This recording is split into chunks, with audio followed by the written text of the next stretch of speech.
You have to ask the guys back, the tech guys. I think it looks all right. Hey, doctor, we like it. It looks good. It Okay, can all get right. bright at times. Right now, the sun's coming out, but everybody seems to like it. And Awesome. and All your right. face pops so we can see you well. Sounds good. Fantastic view. And doctor, can I just get a correct pronunciation? Is it Citronberg? Yep, it sure is. Absolutely. Just making sure. Hey, Cole, can you hear Malik? I got you, Malik. What's going on, man? Hey, how are you? Hello, doctor. Doing I'm well. Malik. I'm I'm the producer for the show. Just want to say hello. Hi, Blake. How are you? Good. How are you doing, Lynn? Great, Malik. How you doing, buddy? Good. Good. All good. So now that we got the doctor's audio, we can kind of go over some traffic here.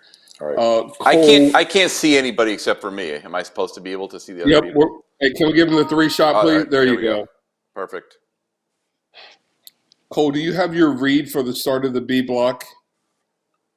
The Wrigley relief. Yes. I can have it in 2 seconds. Okay. Yeah, let's just do that. So you would All in just do one? your Okay. read. Yeah, let's do your read for the regular You relief. got it. Then we'll welcome in Dr. Sitzenberg on the 3-shot. And then you just go first, then Len can go, and then you guys just go back and forth with the questions. All right. So Doc, we're just gonna, ask you about some of the things going on with COVID, how it relates to, fans coming back into watching games and so forth in stadiums and arenas. And I heard your discussion that you had with us for Marquee, our employees, a couple weeks back. So I think you'll be spot Great. on with all these questions. So Sounds just good. a little. Okay. So Kevin, if we could start on a single with Cole, let him do his read, and then he's going to introduce the doctor and Lynn, and then Cole's going to ask the first question, and then we're off and running. The read is just is a VO though, correct, Malik? Correct. So you can just look down and read it off your No phone. doubt. You got it. Kevin Dusold, are you hearing Malik?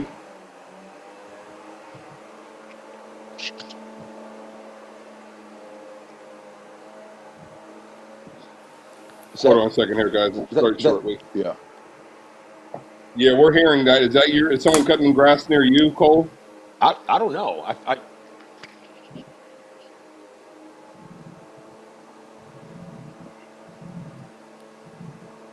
Yeah. Sounds like summer. That is next to me. All right. Well, look, the show's organic. It is what it is. Just doesn't hurt to reference it like you did with the cat and everything else that's been happening while we've been doing these shows. Yeah. So it's all good. Your audio is still good. Everyone's audio sounds great. Just I wish it wasn't so good that it was picking that up. Jeez. It's like a house and a half over.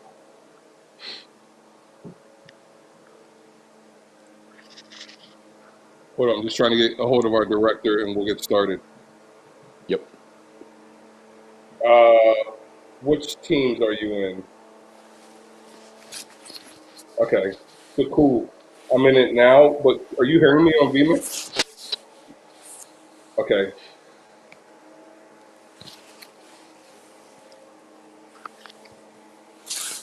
Yeah. Okay. Just talk to me real quick on VMix, and then we'll go. All right. Cool. Okay, you got me here, Kevin.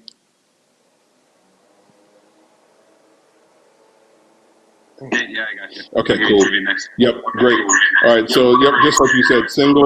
He's going to do a read, then he's going to bring everybody in on the 3-shot, and then Cole will go first with Doctor, and then Lynn, and they'll just go back and forth. Copy. Are you going to use the chat window at all? I will be using the chat window because Cole, you have your bump video, Andre Dawson. Yep. 80s week. You got it. Yep. Okay, so we'll eventually get to that. So we'll have about 4.5 minutes total for this segment. Okay, guys. So here we go. Give me 30 seconds. 30 seconds. Okay, no worries.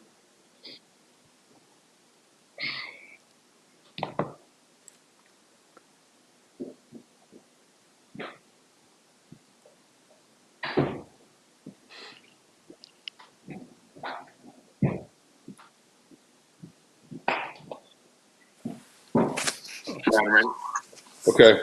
You all good, Cole? Yep. Here we go. 5, 4, 3, 2, 1. Hey, welcome back to Cubs 360, presented by Miller Lite. Now, Wrigley Field, as we know, not hosting Cubs games these days, but it is being put to quality use. 1060 West Addison, the site of local relief efforts for the coronavirus. Now, the Cubs and Hickory Street Capital are using Wrigley Field's concourse as a temporary satellite food packing and distribution center for Lakeview Pantry. In Hey, addition, let's hold Hotel down. Zachary. Stop down, Cole. We got some feedback, some audio feedback. Do you know where that was from, Kevin? Yeah, the doctor was just fixing his audio. Test Okay. if he's good now on levels. So should I turn it Hey, down? can you give us a 10 count, Doc? 1, 2, 3, 4, 5, Okay. 6, 7. It's good. Yeah, he was just messing with his volume levels. Hey, that was a Yeah, feedback. just hey, Doc. When Cole's reading, the segment's live, so we can pick up everybody's mic Right. at that point. Sure. Okay. So it's Yep, okay no right worries. now? Yeah, it sounds great. All right, thank you. Sorry. Yep, nope, all good. Here we go. 5, 4, 3, 2, 1. Hey, welcome back to Cubs 360, presented by Miller Lite. Now, Wrigley Field, as we know, it's not hosting Cubs games these days, but it is being put to quality use. 1060 West Addison, it's a site of local relief efforts for the coronavirus. Now, the Cubs and Hickory Street Capital are using Wrigley Field's concourse as a temporary satellite food packing and distribution center for Lakeview Pantry. In addition, Hotel Zachary, adjacent to Wrigley Field, also providing rooms for healthcare workers. Good stuff all around. Now let's welcome in Dr. Citrenberg, who joins myself and Len Casper. And Dr. Citrenberg is the Director of Infectious Diseases at Advocate Lutheran General Hospital. Now, Doc, help us make some sense of all this. We heard Major League Baseball's proposed plan, short season in Arizona in front of no fans. So how confident are you that Major League Baseball can move forward without spreading COVID-19? Well, I understand the motivation to get baseball going again. I'm a huge baseball fan myself, but I'm honestly a little skeptical about the plan. And the reason is this. It's not as easy as you would think to quarantine the players. You've got 25 players in each team. You've got managers, coaches, umpires, stadium crews, TV crews, families. So it really is very difficult. You're talking maybe about 1,000 people that you're going to have to quarantine. It's very difficult to do that. And theoretically, if one person became infected in that group, everybody could become infected and it would shut everything down.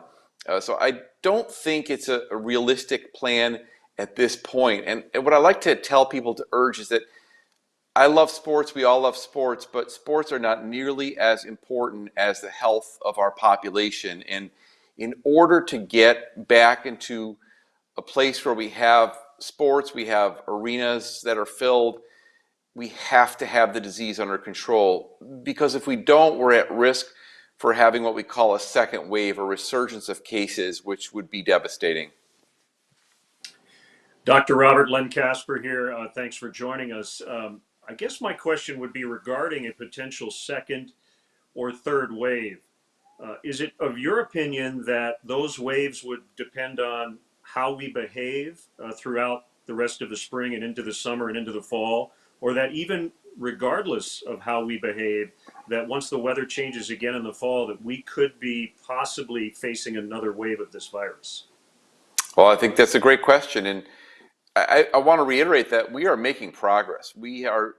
There's no doubt we're bending the curve. The rate of growth of new cases is considerably slower than it was even a week or two ago. So we're making progress. That doesn't mean it's time to relax. It actually means it's time to turn it up a notch, to try even harder. The way I like to explain to people is the virus doesn't move, people with the virus move. And the way to prevent transmission is to keep people away from each other.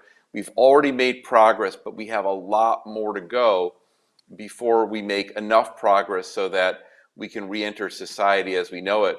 And so I think the real risk of this second wave is relaxing the restrictions too early. We don't have enough of the population yet who's immune so that we can walk around freely and safely. So we really have to turn it up a notch. And this could honestly take months before we can re-enter society in all facets as we know it. Dr. Robert Sitrenberg here on Cubs 360. And Doc, as we know, testing, it would be of the utmost importance, but how would you narrow things down? How would tests be administered, and who, in fact, would get those tests? Ideally, everybody should get tested, at least certainly everybody with a symptom or exposure. We got a really late start on testing in this country. We were way behind, and we're finally catching up to the point where we can really test an adequate number of people. The first purpose of testing is to contain the virus, and we didn't do well as a country on that. Now at this point, though, we can identify people who have it and do what we call contact tracing, which is to identify contacts of these people to keep them isolated to prevent them from transmitting to other people. So it's still important to test. Right now in our hospitals, we're testing not every patient, but almost every patient. We want everybody who's got a symptom or an exposure to be able to get tested. And now we actually have the capability to do that much more so than we did even a few weeks ago. So testing remains the key to identifying people who are infected and keeping them away from everybody else. I stopped at my local coffee shop today, and I did socially distance, but I had to remind myself to do that. So this is more of a behavioral question regarding baseball than it is a medical question. How difficult will it be for very social beings and guys who are expecting to high-five each other and be in very close proximity, if we do play baseball, to get them to understand that we still need to have a little separation? It's going to be really hard. And I think a lot of things are going to change permanently as a result of this pandemic. One of them is handshakes. We may become a handshake-free society. As foreign as that sounds, that may be exactly what happens. And it's really hard if you're in a baseball game, it's emotional, you want to hug somebody, you want to high-five them, to remind ourselves that we can't do that. And it's going to be very difficult. I think over time we'll get used to the changes in our behavior, but I think there's no doubt there's going to be permanent changes in the way we interact with each other, including going to a crowded movie theater, sitting on a crowded plane, sitting at Wrigley Field where the seats are close to each other. All these things we're going to have to rethink as we re-enter society. Yeah, well, hopefully we can come to a resolution sooner than later, because we all want sports back, and that includes you, Dr. Robert Sitrenberg. And thanks so much for taking the time out to join us here on Cubs 360 today. My pleasure. Thank you.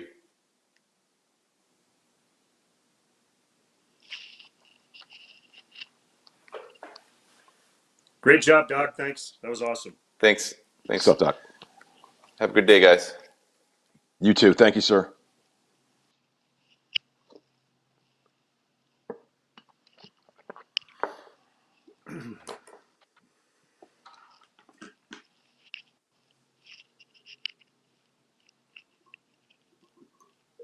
Hey Cole, can you do me a favor? If we single you up, can you just read the teas? I don't know if you saw my Hammer out the message. tees? Yep. Yeah. Oh, I just saw it. Just so we Thanks, can give thanks, doctor. No doubt. Okay.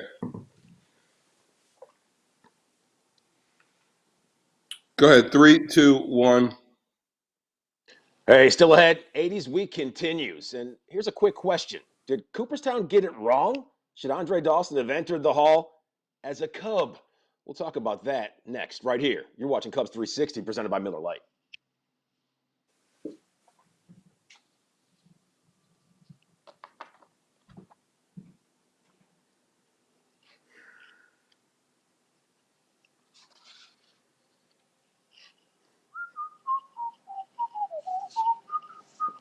I thought he was really good. Very good.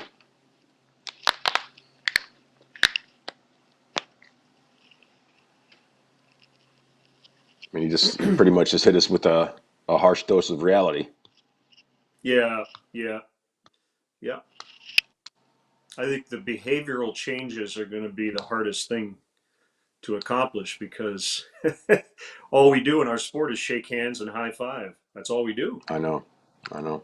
You and I do it at the ballpark every second of the day, and to not even be able to do that is going to take a lot of discipline.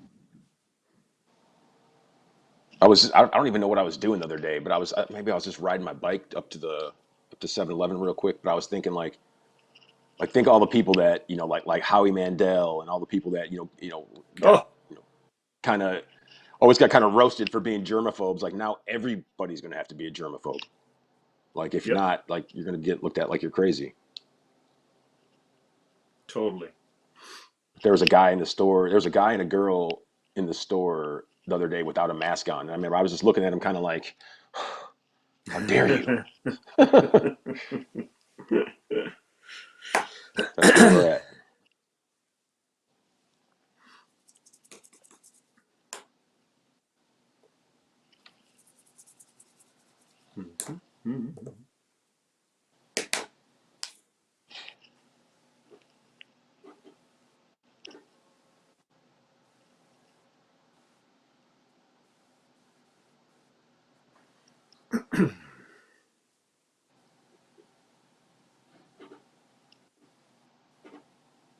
I have to rewatch that Marvin Hagler Tommy Hearns fight. Not rewatch it. I have to watch it. Well, I used to watch all of those matches. And Hearns was a Detroit guy, so watched Yeah, he was. most of his fights. Because He was really good. he was on that episode of